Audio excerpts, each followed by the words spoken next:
Betty Wilson had lived in the same cottage for 43 years.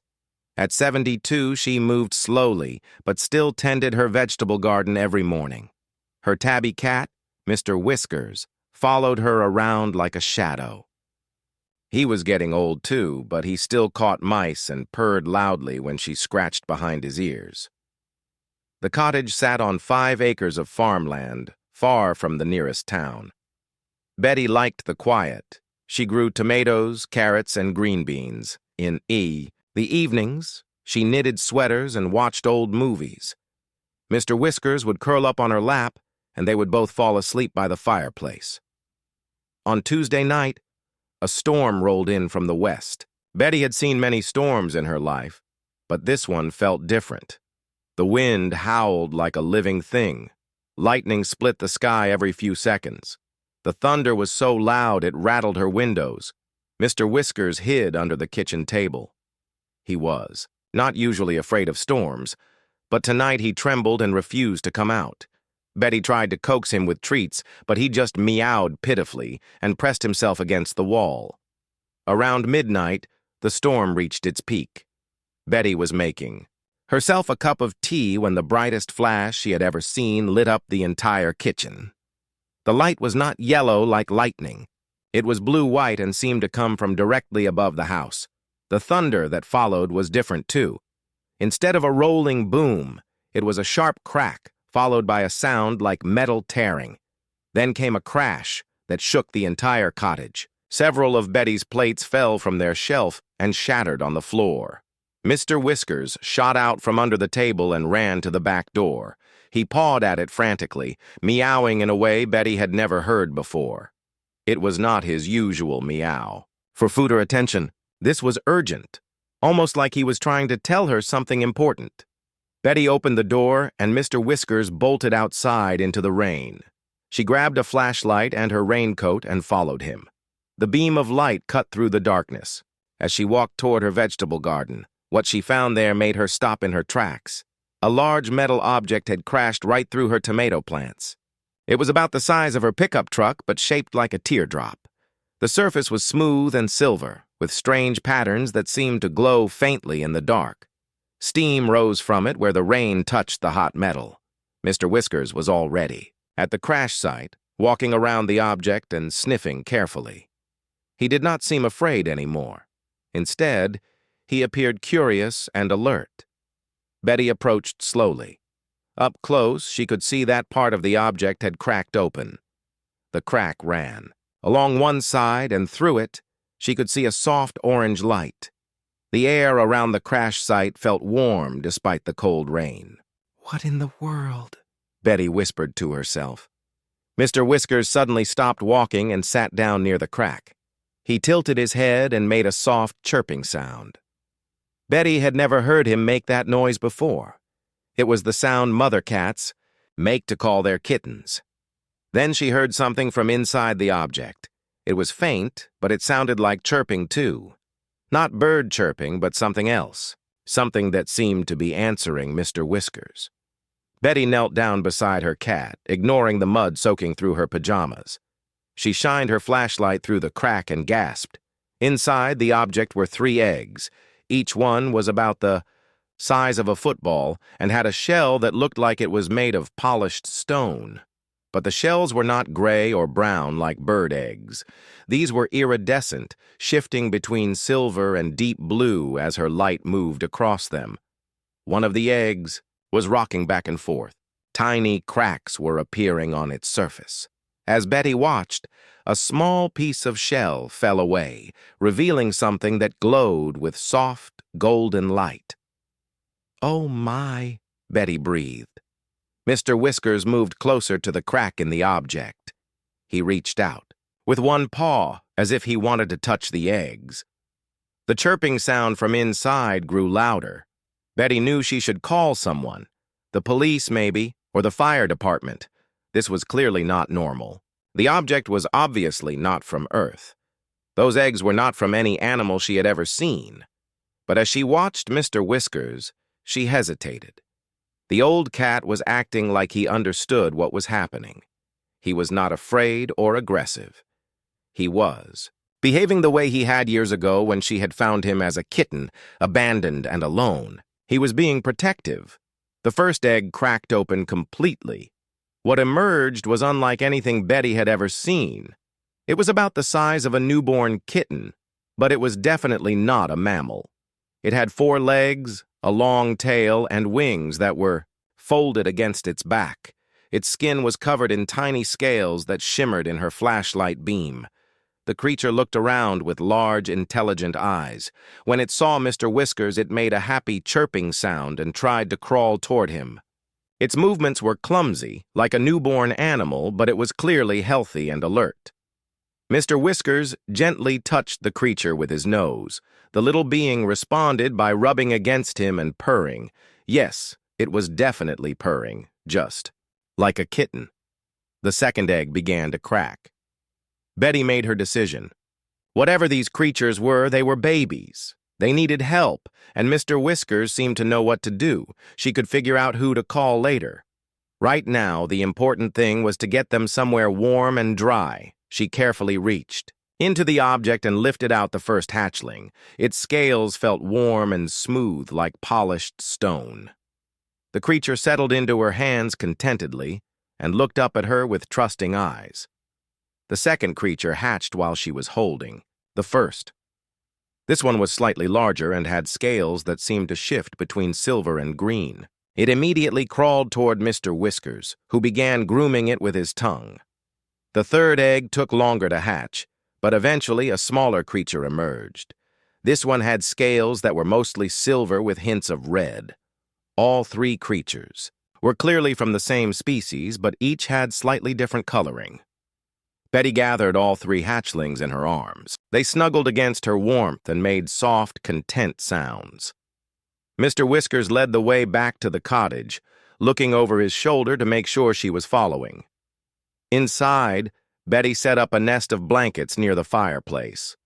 The 3 creatures immediately curled up together, with Mr. Whiskers settling down beside them like a guardian. Within minutes, all 4 were asleep.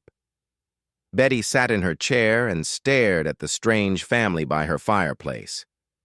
Outside, the storm was finally beginning to pass. She had no idea what these creatures were or where they had come from. She had no idea what she was going to do with them. But one thing was certain. Her quiet life had just become very complicated. 3 months had passed since the crash, and Betty's life had changed completely. The 3 hatchlings were no longer tiny creatures that fit in her hands. They had grown to the size of large house cats, and they were still growing fast. Betty had named them based on their personalities. Spark was the curious one, always poking his silver nose into everything. Flash was the shy one who liked to hide behind furniture. Blaze was the bold one with red-tinted scales who always wanted to be the leader. Mr. Whiskers had become the perfect parent. He taught them how to use the litter box Betty had set up in the laundry room. He showed them how to hunt mice in the basement. When they misbehaved, he would give them a stern look and a warning hiss that made them settle down immediately. The creatures were definitely not ordinary animals. Betty learned this the hard way when Spark got excited about breakfast one morning. The little drake hiccuped, and a burst of electricity shot from his mouth. It hit Betty's old toaster and melted it into a puddle of metal and plastic. Flash had his own surprises. When he got scared, he would sometimes disappear right through walls. Betty would find him hiding in impossible places, like inside the closet when all the doors were closed. He seemed to be able to walk through solid objects when he was frightened. Blaze was the most dramatic of the 3. When he was angry or upset, his scales would glow bright red and the air around him would get very hot. Betty had learned to keep a fire extinguisher nearby after he accidentally set her kitchen curtains on fire during a tantrum. Despite their strange abilities, the 3 drakes behaved like playful pets most of the time. They chased each other around the house, played with balls of yarn, and brought Betty dead mice as gifts. Mr. Whiskers seemed proud of their hunting skills and would purr loudly when they showed off their catches. Betty's neighbor, Frank Davis, had started to notice strange Things happening at her cottage. Frank was a retired Air Force mechanic who lived about a mile down the road. He was a good man who helped Betty with repairs around her property. One afternoon, Frank came by to fix a broken fence post. He found Betty in her garden, which looked very different than it used to. Where her vegetables had once grown in neat rows, there were now large patches of burned earth. Some areas looked like they had been hit by lightning multiple times. "Betty, what happened to your garden?" Frank asked, scratching his gray beard. "Looks like you had some kind of electrical fire out here." Betty tried to explain without mentioning the Drakes. "Oh, you know how these old power lines can be. Lots of surges during storms." Frank looked up at the power lines. They were fine. He had installed electrical systems for 30 years, and he knew what storm damage looked like. This was something else entirely. Before he could ask more questions, there was a loud crash from inside the cottage. Through the kitchen window, Frank saw what looked like a large silver blur moving very fast. Then he heard Betty's voice calling out. "Spark, put that down right now." "You got some new pets, Betty?" Frank asked. "Something like that," Betty said nervously. That evening, Frank sat in his own kitchen thinking about what he had seen. The damage to Betty's property was not random. The burn patterns looked deliberate, like something was practicing or training. And that blur he had seen moving through her house was too big to be a regular pet. Frank had worked on classified military projects during his time in the Air Force. He had seen technology that the public did not know about. Some of it had not been made by humans. He had signed papers promising never to talk about what he had learned, but he had never forgotten. The next morning, Frank drove into town to visit his daughter, Lisa. Dr. Lisa Martinez worked at the State University as a biology researcher. She specialized in studying unusual animal behavior and genetics. "Dad, you look worried," Lisa said when Frank arrived at her lab. "Is everything okay?" Frank told her about the strange things happening at Betty's cottage.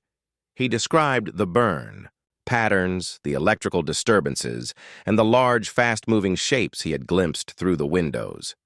Lisa listened carefully. She had always respected her father's opinions, especially when it came to unusual technology.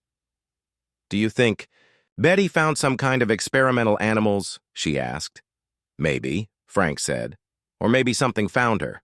While Frank and Lisa were discussing Betty's situation, something much more serious was happening on the other side of the galaxy. Overlord Marcus Kane stood on the bridge of his massive warship, staring out at the stars.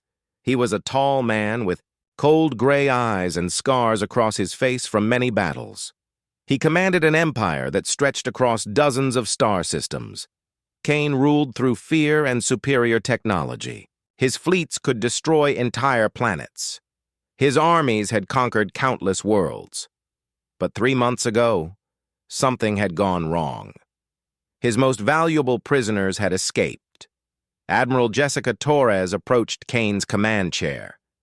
She was a human woman who had been forced to serve in Kane's fleet after he conquered her home world. She was an excellent military commander, but she hated everything Kane stood for. "Sir, we have located the escape pod," Torres reported. "It crashed on a planet called Earth in the Outer Rim territories." Kane turned his cold gaze toward her. "And the cargo?" The tracking signals went silent after the crash. "We believe the containment systems failed during the landing." Kane's jaw tightened. The 3 creatures in that escape pod were the last. Survivors of an ancient species that had once challenged his empire. Their parent race had possessed abilities that could disrupt his technology and inspire rebellion across his conquered worlds. "How long until they reach maturity?" Kane asked. "Our scientists estimate 6 to 8 months for basic abilities, 2 years for full power." Kane stood up from his chair. He was not going to let 3 animals destroy everything he had built. "Prepare the armada. We leave for Earth immediately." "Sir, Earth is a primitive world with no strategic value. Surely we could send a smaller force to retrieve the specimens." Kane looked at Torres with dangerous eyes. "Admiral, Those are not just specimens. They are the key to powers that nearly destroyed my empire once before. I will not make the mistake of underestimating them again. What are your orders regarding the planet's population? Kane walked to the window and looked out at his fleet of warships. Hundreds of vessels filled the space around his flagship. Each one carried enough firepower to level a city. Once we have the creatures, sterilize the planet. Leave no witnesses. Torres felt her stomach turn, but she kept her expression neutral. Earth was home to billions of innocent people. She had to find a way to protect them without revealing her true feelings to Kane. Understood, sir. I will begin preparations immediately. As Torres left the bridge to carry out her orders, she began planning something Kane would never expect. She had served him for 5 years, but her loyalty had always been to the people he oppressed. If there was a chance to strike back at him, she would take it. Back on Earth, Betty was having her own challenges. The 3 drakes were getting harder to hide as they grew larger and more active. They needed more food, more space, and more attention than she could easily provide. But watching, Mr. Whisker's care for them filled her heart with joy.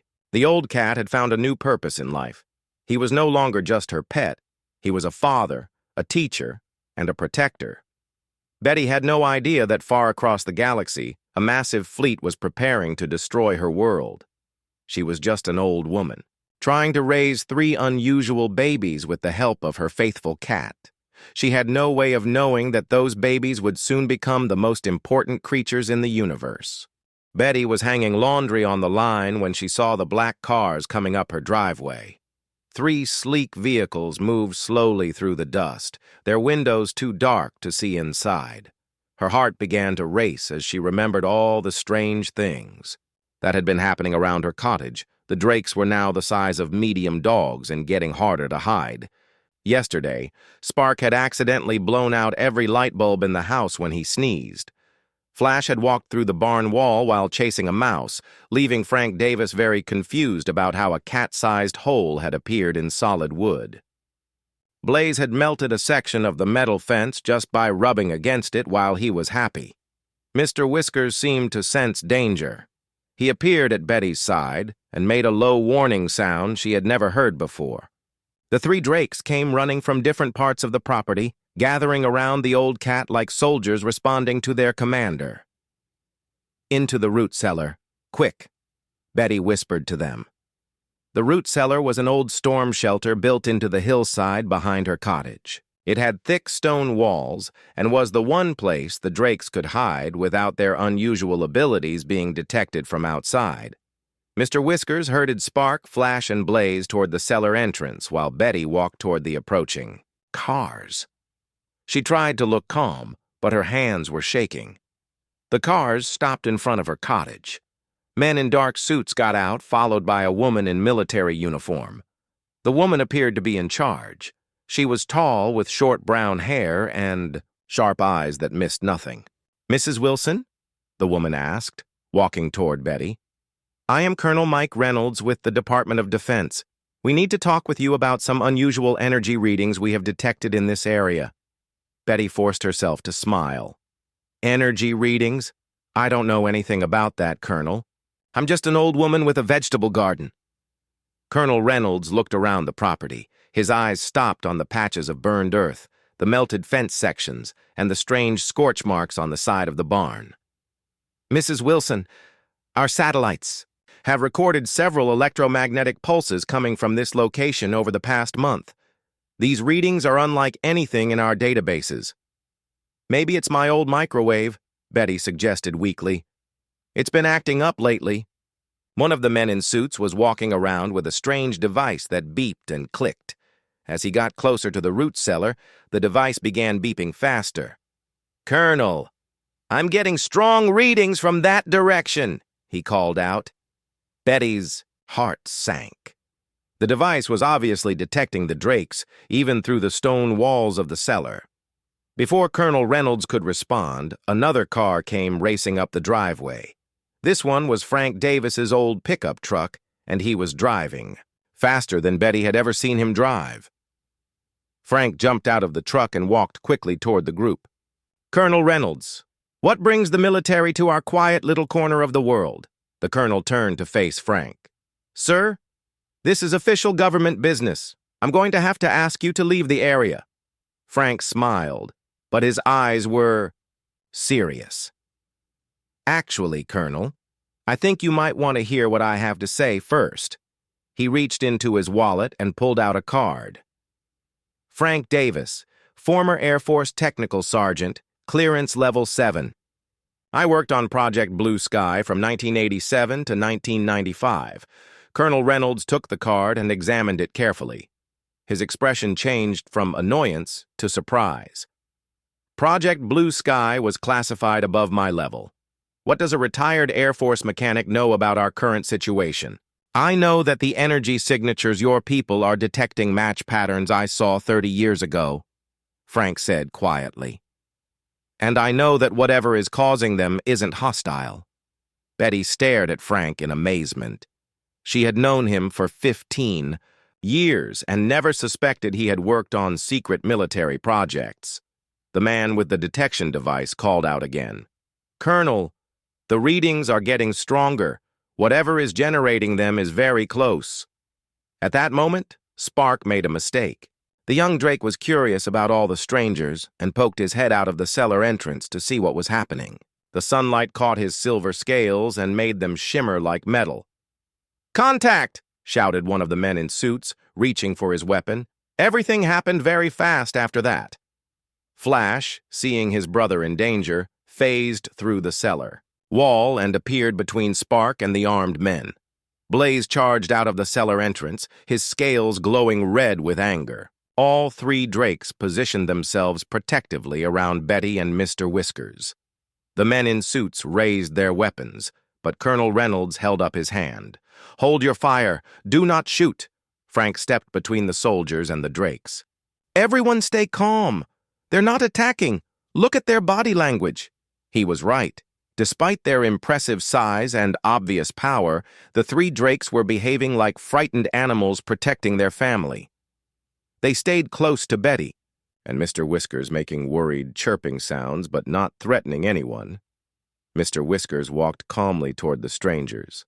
The old cat sat down in front of Colonel Reynolds and looked up at him with steady green eyes. It was the look of an intelligent creature asking for understanding. Well, I'll be, Frank said quietly. That cat is trying to communicate with you. Colonel! Before anyone could respond, another vehicle arrived. This time it was a small blue car driven by a young woman with dark hair pulled back in a ponytail. She parked quickly and ran toward the group. Dad, what's going on? The woman called out as she approached. Frank turned toward her. Lisa, meet Colonel Reynolds. Colonel, this is my daughter, Dr. Lisa Martinez. She's a xenobiology researcher at the State University. Dr. Martinez stopped short when she saw the three Drakes. Her scientific training took over immediately. Oh my goodness. Dad, are these the creatures you told me about? She began pulling equipment from a bag she carried. Colonel, has anyone taken biological samples? Do we know what species they are? Dr. Martinez, Colonel Reynolds said carefully. These creatures may be extremely dangerous. Our readings suggest they possess abilities that could be weaponized. Lisa was already kneeling down near the Drakes, observing their behavior. Colonel, look at them. They're juveniles, probably less than 6 months old. Their body language shows curiosity and protectiveness, not aggression. And look at this. She pointed to Mr. Whiskers, who was now grooming Spark's head, while the young Drake purred contentedly. That domestic cat has clearly bonded with them.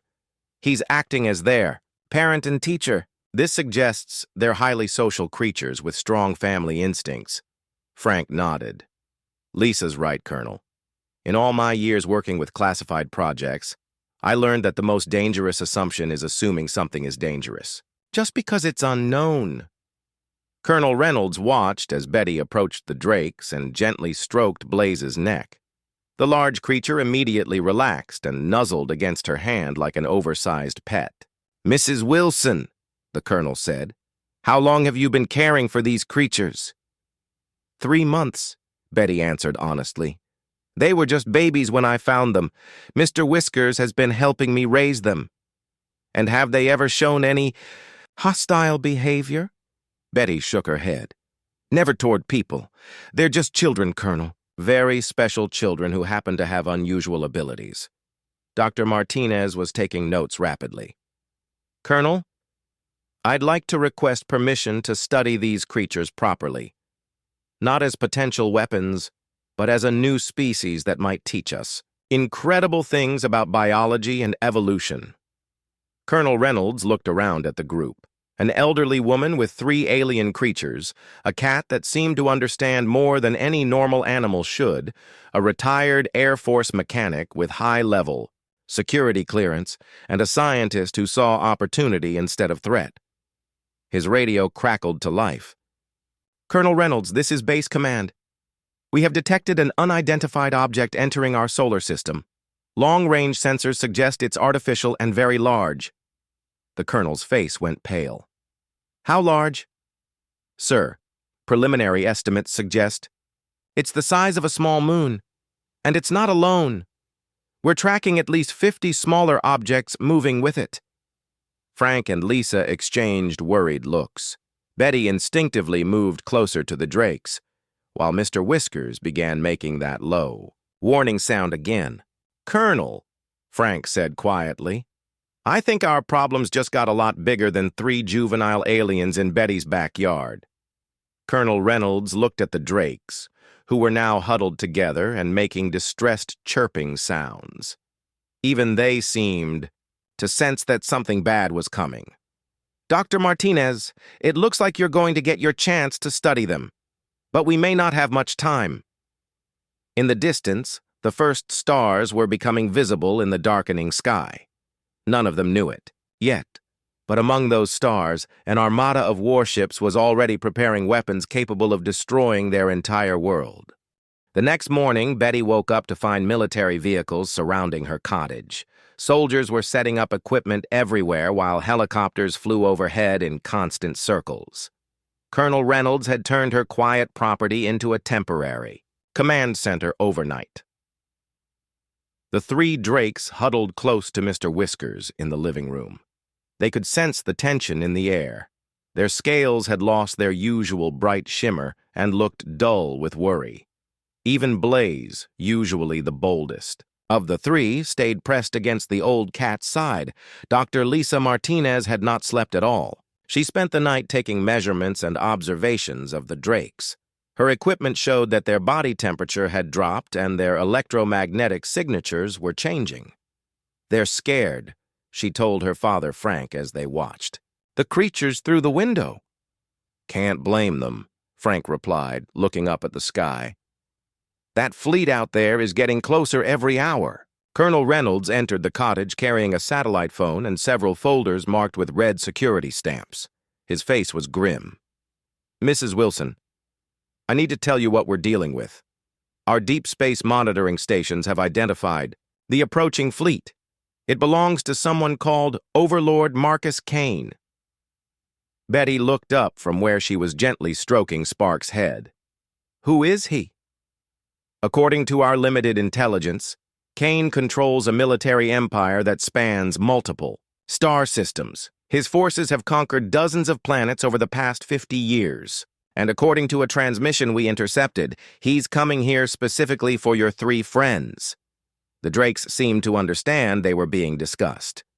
Flash moved closer to Betty, while Spark made soft, worried sounds. Blaze's scales flickered with brief flashes of red, showing his stress. Frank studied the classified documents Reynolds had brought. Colonel, this says Kane's fleet has over 300 ships. Earth's entire space defense force has maybe 20 vessels, and most of those are just converted research platforms. That's correct, Reynolds said quietly. We're completely outmatched in terms of military power, but Dr. Martinez has discovered something interesting about the Drakes that might change everything. Lisa looked up from her computer screen. I've been analyzing the energy patterns the Drakes emit when they use their abilities. The frequencies match something in our astronomical databases. There are ancient satellites positioned throughout this region of space that respond to the same energy signatures. Satellites? Betty asked. You mean there are more alien machines out there? Thousands of them, Lisa said excitedly. They've been dormant for so long that we thought they were just space debris. But when Spark used his electrical ability, this morning 3 satellites in our solar system powered up for the first time in recorded history. Colonel Reynolds opened another folder. Our scientists believe these satellites were placed by the same species that created the Drakes. They form some kind of defensive network designed to protect developing worlds from invasion. Mr. Whiskers suddenly stood up and walked to the window. He stared up at the sky and made a sound that was part meow and part something else entirely. The 3 Drakes immediately joined him, all 4 animals looking in the same direction. Frank followed their gaze and saw them. There, he said, pointing upward. You can see them now with the naked eye. Dark shapes were visible against the blue sky, growing larger by the minute.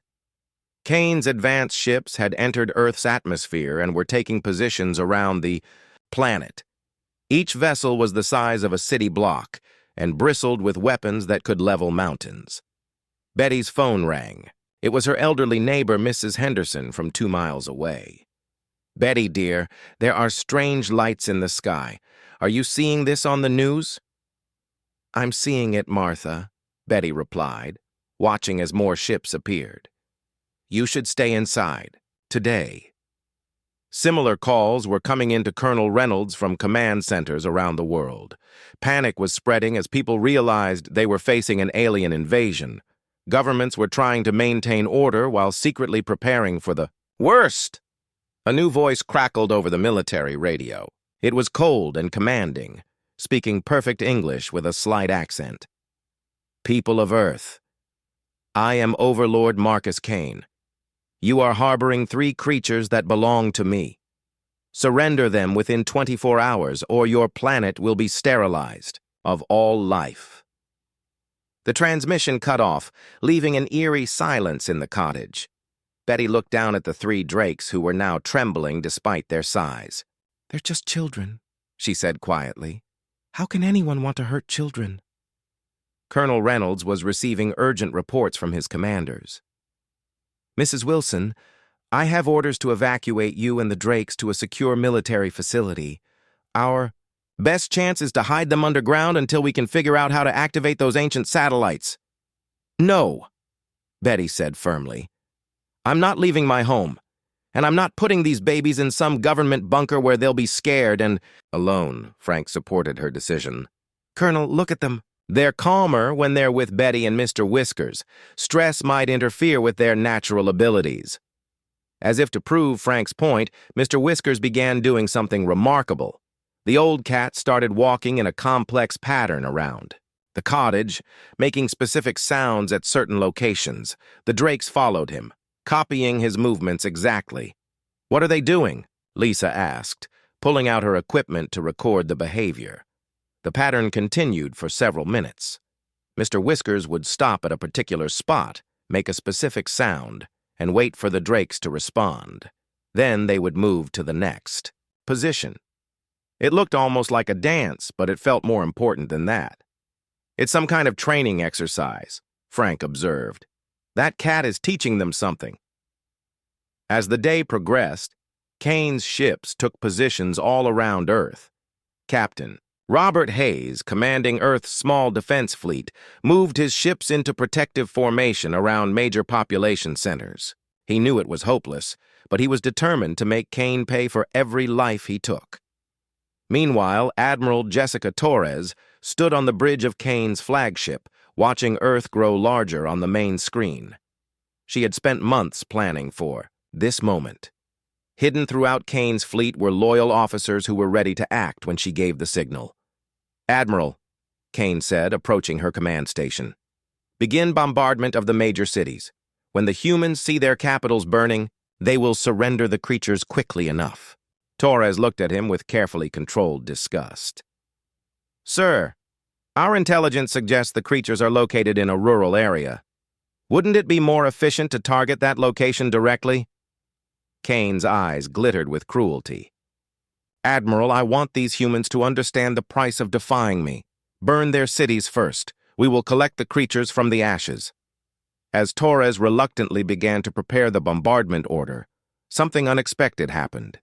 Ancient satellites throughout the solar system began powering up, their long dormant systems responding to energy signatures from a small cottage on Earth.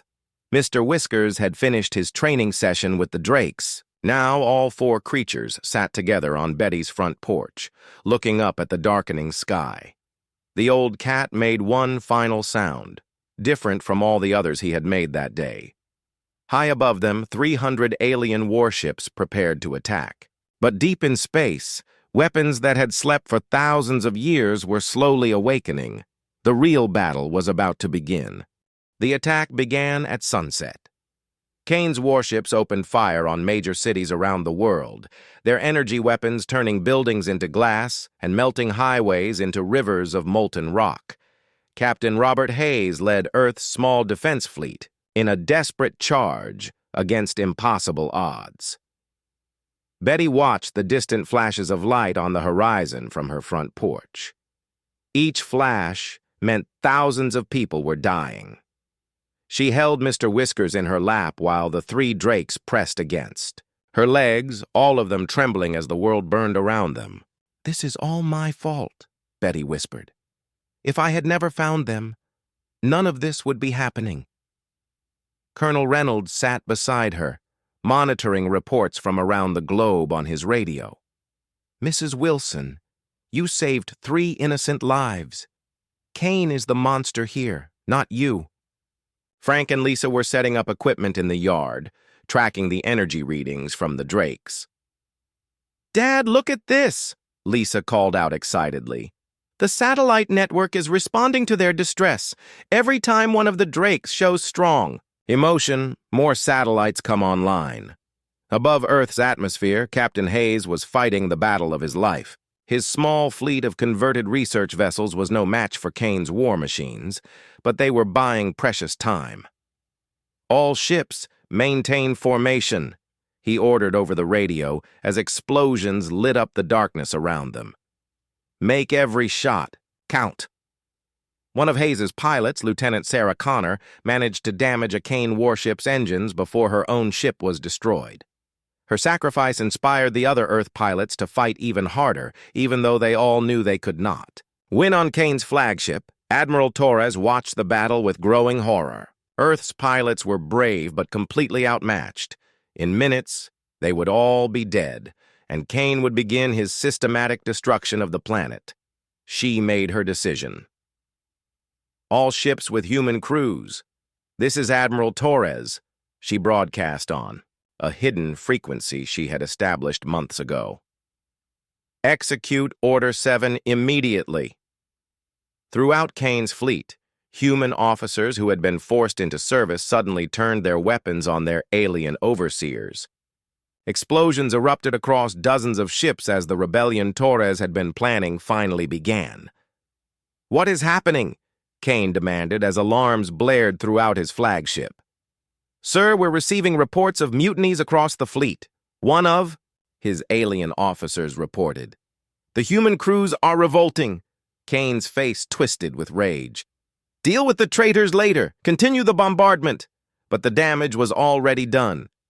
Torres's rebellion had disabled nearly 50 of Kane's ships and thrown his organized attack into chaos. Earth's defense fleet suddenly found themselves facing smaller groups of enemies instead of an overwhelming armada. Captain Hayes pressed his advantage. "All Earth ships, focus fire on the damaged vessels. Help is coming from an unexpected source." On the ground, something even more dramatic was happening. Mr. Whiskers stood up from Betty's lap and walked to the center of the yard. He looked up at the 3 Drakes and made a sound that was unlike anything he had ever made before. It was commanding, urgent, and somehow filled with ancient wisdom. The Drakes responded immediately. They took flight for the first time in their lives, their wings spreading wide as they rose into the air. Spark's scales crackled with electricity. Flash began phasing in and out of visible reality, and Blaze's entire body glowed like a small sun. "They're magnificent," Lisa breathed, recording everything on her equipment. But the most amazing thing was Mr. Whiskers. The old tabby cat had somehow climbed onto Flash's back and was riding the Drake like he had been born to it. From his position in the sky, the cat began making complex vocal signals that guided all three Drakes in a perfect formation. "How is that cat flying?" Colonel Reynolds asked in amazement.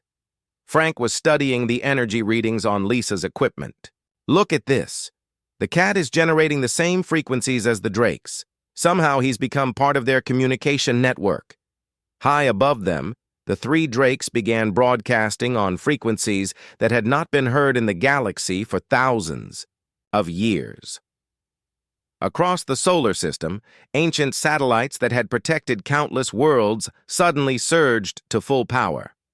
Kane's warships found their shields failing and their weapons powering down as harmonic frequencies disrupted their technology. Ships that had seemed invincible moments before began spinning helplessly through space. "What is causing this?" Kane screamed at his technicians. "Sir, we're detecting some kind of resonance field emanating from the planet's surface. It's interfering with all our systems." On Earth, the Drakes were dancing through the sky in patterns that seemed both beautiful and purposeful. Mr. Whiskers directed their movements like a conductor leading an orchestra, his voice carrying commands that the young Drakes followed perfectly. Spark released controlled bursts of electricity that overloaded the electronics on nearby Kane ships. Flash teleported inside enemy vessels to rescue captured Earth pilots, appearing and disappearing before the aliens could react. Blaze used his heat generation to melt through armor and disable weapons systems. But they were not just fighting the ships near Earth. The ancient satellite network was responding to their presence by awakening defensive systems throughout the galaxy. On dozens of worlds that Kane had conquered, similar satellites began powering up and turning their weapons against the occupying forces. Admiral Torres, still fighting her own battle aboard Kane's flagship, received a communication from one of the outer colonies. "Admiral, this is Commander Davis on Kepler 7. The orbital platforms here just activated and destroyed the Kane garrison. The planet is free." Similar reports began coming in from across the galaxy. The oppressed worlds were rising up as our ancient protectors awakened. Kane's empire was crumbling as the Drakes unlocked powers that had been sleeping for millennia. "This is impossible!" Kane raged, watching his empire collapse on the communication screens. "Three animals cannot destroy everything I have built." Torres smiled grimly. "They're not just animals, Marcus. They're the key to freedom for every world you've enslaved." In the sky above Betty's cottage, the three Drakes were glowing brighter than ever before. Their scales had taken on colors that seemed to shift and flow like liquid light. Mr. Whiskers rode Flash with the confidence of a general leading his troops into battle. Betty watched from the ground with tears in her eyes. "Look how brave they are," she said to Frank and Lisa. "My babies are saving the galaxy." The Drakes suddenly changed their formation, moving into a tight triangle with Mr. Whiskers at the center. The old cat made one final commanding sound that seemed to echo across dimensions. Every satellite in the network responded at once, sending a pulse of energy that traveled faster than light across the galaxy. On every world Kane had conquered, his forces found their weapons useless and their ships disabled. The tyrant's empire was over. Kane's flagship began spinning out of control as its systems failed completely. Through the chaos, Torres's voice came over the communication system. "Marcus Kane, by the authority of the liberated worlds, I place you under arrest for crimes against countless civilizations." Above Betty's cottage, the three Drakes began their descent, their mission complete. Mr. Whiskers had taught them to access powers that their own species had thought lost forever. Together, they had awakened a galaxy-spanning defense network and freed billions of people from oppression. As they landed in Betty's yard, the Drakes immediately ran to her for comfort and praise. They were exhausted, but happy, purring loudly as she hugged each of them.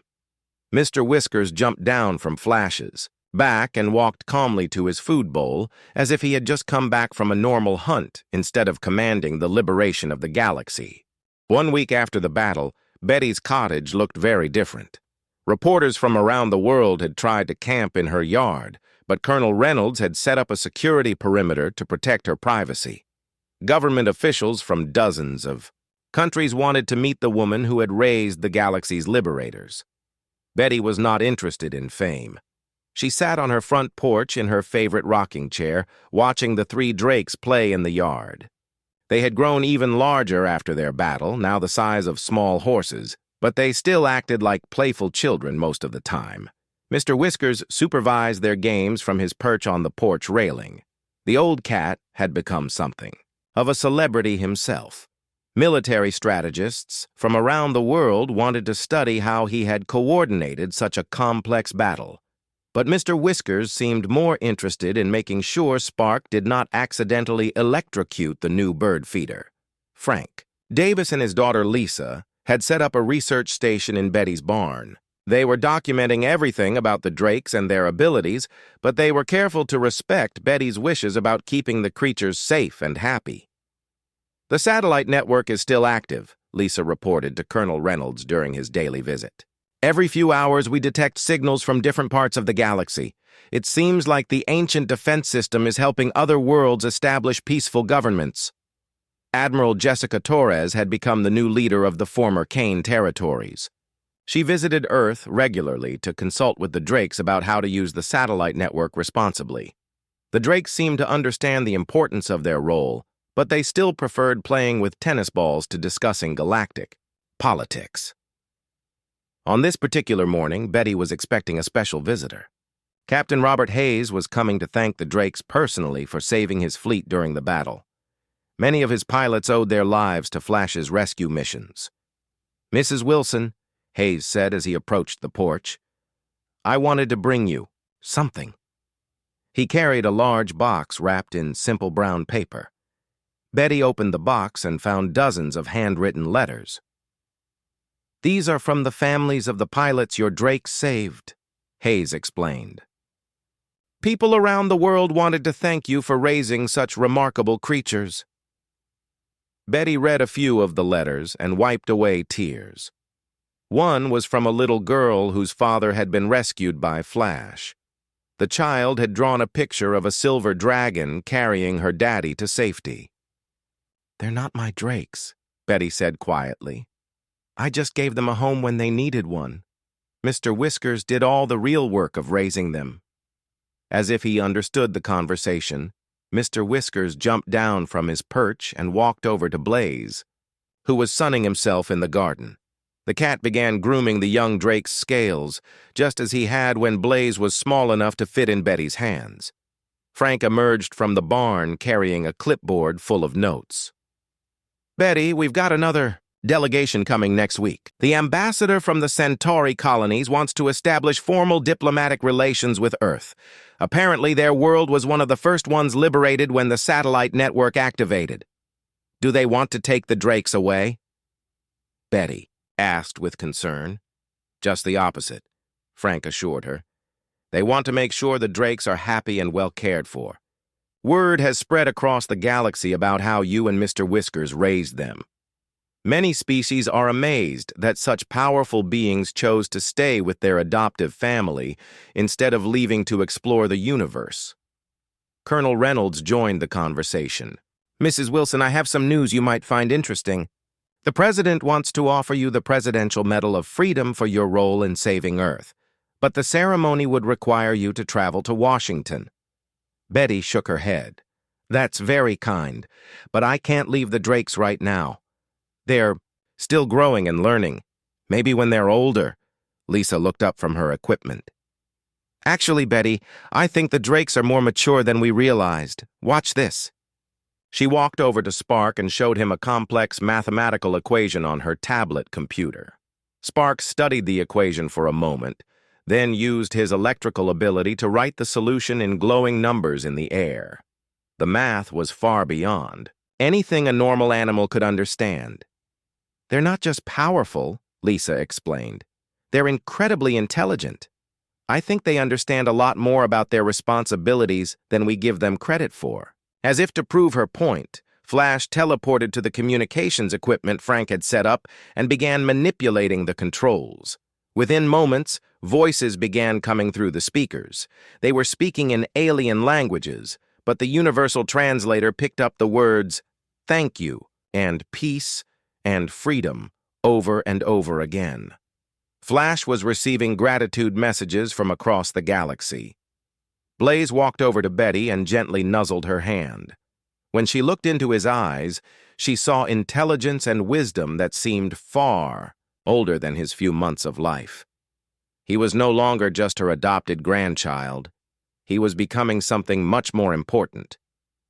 But then Blaze did something that reminded Betty he was still, in many ways, a child. He proudly dropped a dead rabbit at her feet and waited for praise. "Good boy," Betty said, scratching behind his ears. "But next time, could you catch something smaller? I'm running out of room in the freezer." Mr. Whiskers made a sound that everyone had learned meant he was amused. The old cat had developed an entire vocabulary of sounds for communicating with both the drakes and the humans who cared for them. That evening, as the sun was setting over the hills, Betty sat on her porch with her unusual family gathered around her. The three drakes were curled up together in the yard, glowing softly in the twilight.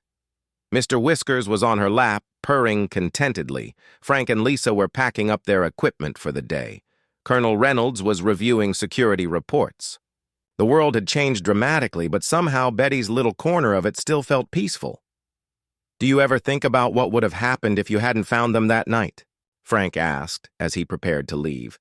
Betty looked at the three magnificent creatures sleeping in her yard. "I try not to think about that," she said. "I prefer to think about how lucky I was that Mr. Whiskers knew exactly what to do when they needed a family." As if he had been waiting for the perfect moment, Mr. Whiskers stood up and walked to the edge of the porch. He looked up at the stars, which were just becoming visible in the darkening sky. Among those stars, Betty knew, were countless worlds that were free because of 3 baby dragons and 1 very special cat. Mr. Whiskers made a soft sound that seemed to say everything was exactly as it should be. Then he walked back to Betty's lap and settled down for the night. In the distance, the lights of the military checkpoint twinkled like earthbound stars. Tomorrow would bring new challenges, new visitors, and new responsibilities. But tonight, an old woman sat in her rocking chair with her cat, watching over 3 sleeping dragons who had saved the galaxy and still brought her dead mice as gifts. Betty smiled and closed her eyes, listening to the peaceful sounds of her family sleeping safely around her. It had been quite an adventure, but she was glad to be home.